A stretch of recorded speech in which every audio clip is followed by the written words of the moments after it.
కి సంబంధించిన semi ring road ఇది. సో ఈ వాల్ లో ప్రస్తుతం మీరు చూస్తున్నది ప్రతిపాదిత semi ring road. So Rambilli నుంచి అచ్యుతాపురం, మునగపాక, ఇటు అనకాపల్లి, సబ్బవరం, సో ఈ ప్రాంతాల నుంచి కొత్త వలస నుంచి డైరెక్ట్ గా భోగాపురానికి ఎంట్రీ కావచ్చు. సో అంటే విశాఖ సిటీని టచ్ కాకుండా డైరెక్ట్ గా భోగాపురం వెళ్లేందుకు సిద్ధం చేసిన మాస్టర్ ప్లాన్ ఇది.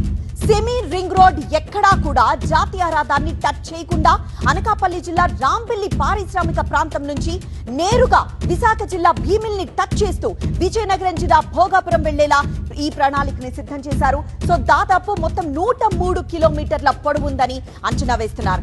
ఇక మరోవైపు ఇప్పటికే అనకాపల్లి జిల్లాలో పరిశ్రమలు క్యూ కడుతున్నాయి. అలానే Arcelor Mittal steel plant, green hydrogen hub తో పాటు రాంబిల్లిలో కొత్త పరిశ్రమలు రాబోతున్నాయి. సో విశాఖలో గూగుల్ డేటా సెంటర్, ఐటీ పరిశ్రమలు తమ కార్యకలాపాలు ప్రారంభించేందుకు కూడా సిద్ధమైపోతున్నాయి.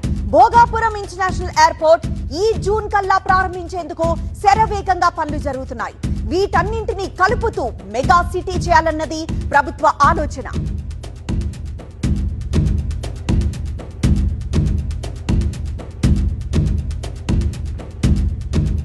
సో హైదరాబాద్ మాదిరిగా విశాఖకు పూర్తి స్థాయి రింగ్ రోడ్డు నిర్మాణానికి కొండలు, సముద్రం అడ్డంకిగా ఉన్నాయి. దీంతో సెమీ రింగ్ రోడ్ ను VMRDA ప్రతిపాదించింది. సో ఆ